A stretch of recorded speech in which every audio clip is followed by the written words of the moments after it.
Welcome to Willow Lane, a neighborhood where everything was perfect, until one day, a single black SUV arrived and turned peace into chaos.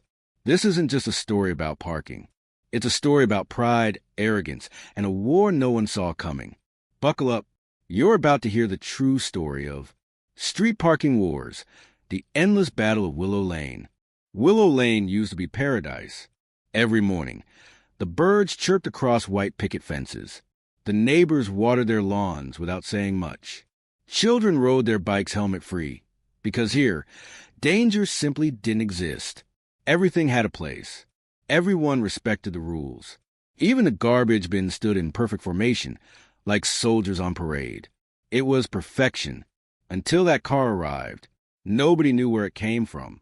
One Tuesday morning, just as Mrs. Donovan was pouring her morning tea, the peaceful air trembled under a deep engine growl. From afar into the street, a black Range Rover, polished like a mirror reflecting the sorrows of less fortunate drivers, rolled slowly into Willow Lane.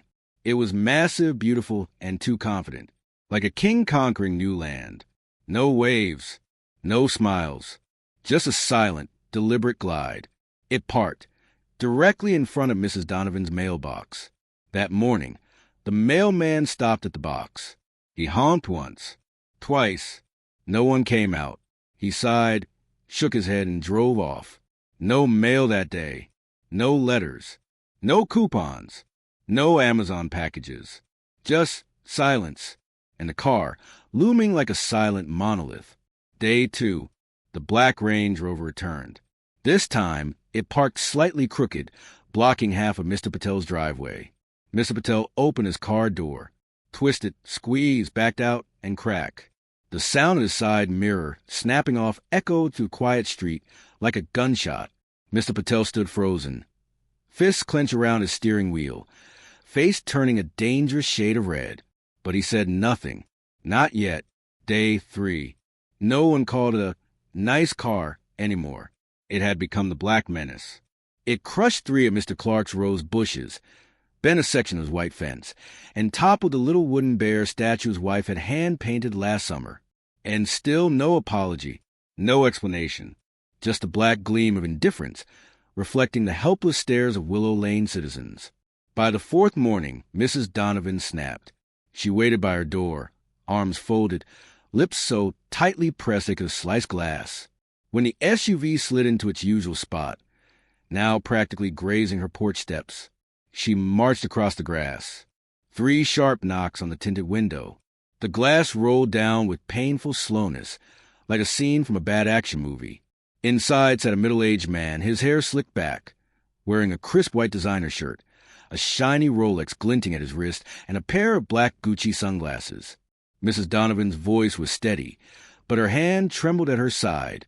"Excuse me, sir. You're blocking my entrance." The man tilted his head slightly, the corner of his mouth curling in a smug, almost lazy smirk. "Oh, really? My house has 4 cars, you know. Willow Lane feels a little small for people like us." Mrs. Donovan's pulse pounded in her ears. She pushed forward. "This is a public street. You can't block." "I'm parked legally," he interrupted, sipping his iced coffee without missing a beat. "And you, ma'am, could use a few extra steps. Might be good for the heart." The window glided up again with a soft whir. Cold, smooth, final. From that day on, Willow Lane was no longer at peace. The tension on Willow Lane could now be sliced with a butter knife. Neighbors who once nodded politely now exchanged grim, knowing looks. Children were hushed indoors. Dogs barked nervously at passing shadows. Because everyone knew the Black Range Rover wasn't just a car. It was a siege engine. Friday morning, Mr. Patel rose early to tend to his precious garden. He spent hours each week pruning, watering, whispering to his lavender bushes as if they were sacred beings. He didn't expect to find devastation. Tire tracks, deep, muddy gouges through his front lawn. Half of his lavender hedge flattened like someone had driven over it deliberately.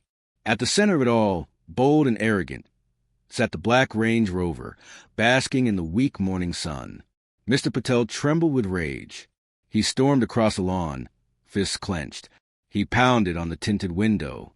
No response. He pounded again. Finally, the window slid down an inch, just enough for a disinterested glance to slip through. The man inside, still wearing his damn Gucci sunglasses, tilted his head. Yes. Mr. Patel's voice shook. You crush my flowers. This is private property. The man yawned. Actually yawned. Relax. It's just plants. Mr. Patel sputtered. You owe me an apology. You owe me repairs. The man sighed as if the conversation bored him to tears. He reached into the passenger seat, grabbed a plastic potted plant, one of those cheap dollar store varieties, and tossed out the window. It bounced once, twice, landing crookedly at Mr. Patel's feet. There, consider yourself compensated. The window rolled up. Mr. Patel stood frozen, holding a $3 fake ficus. And in that moment he knew this was war. Saturday morning. Trash day. A sacred ritual of suburban life. But not today. Today, the black menace parked across two garbage bins. Perfectly, cruelly aligned to block the entire pickup zone. The garbage truck came rumbling down Willow Lane. It stopped, honked, once, twice. No response. The driver cursed under his breath, made a note on his clipboard, and drove away. By noon, the neighborhood smelled like rotting frustration. Raccoons rejoiced. Crows squawked. Trash bags split open like overripe fruit. Mrs. Donovan had had enough. She stomped across the street, waving her tax documents like the Declaration of Independence. She slammed her fist against the Range Rover's hood. The man lowered his window, slower than ever. Without even removing his sunglasses, he said, "Problem, ma'am?" Mrs. Donovan shook the papers in his face. "You're blocking city services. That's illegal." He smiled, a slow, oily smile. "City services? Please.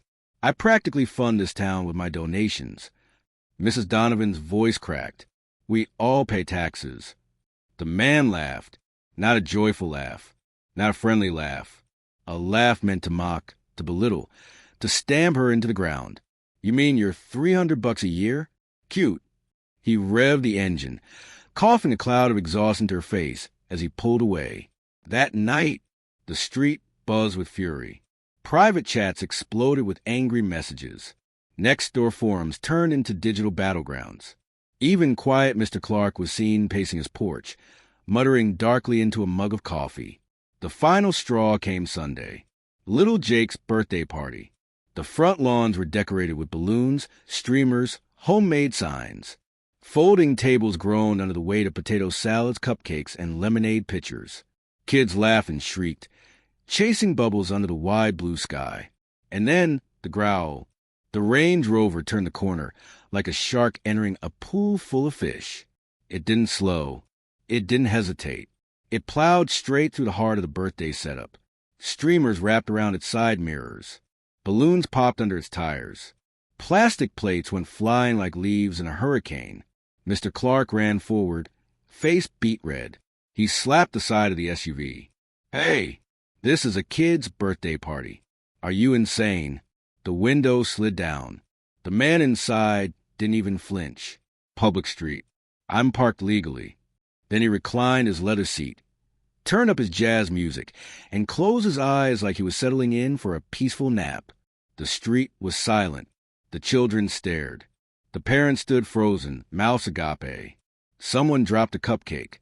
The frosting splattered on the pavement like a bloody insult. That night, there was no discussion, only action. Monday morning, Willow Lane was unrecognizable. The residents moved as one. They dragged out lawn chairs. They tied colorful streamers across poles. They arranged tables end to end along the curbs. Bikes, scooters, toy wagons. A cheerful, pastel-colored blockade. No room for the Range Rover. Not a single inch. That evening, the Predator returned. It circled once, twice, slower each time. The tinted windows glared darkly at the sea of folding chairs and lemonade stands. But there was no way in. None. At last, after a long, reluctant pause, the black Range Rover growled in defeat and rolled away. vanished into the twilight. No one cheered. No one celebrated. Just small, private smiles and a deep collective exhale. Since then, the Range Rover parks a little farther away, a little more cautiously. But the neighbors know. They feel it. Someday, somehow, he'll be back. Because here on Willow Lane, parking wars never truly end. And so, life on Willow Lane went on. The lawns were trimmed. The kids rode their bikes. But somewhere in the distance, the low rumble of an engine reminds them some wars never truly end. Thank you for listening. If you enjoyed this story, don't forget to like, share, and subscribe for more suburban sagas and everyday battles. Until next time, stay sharp, stay ready,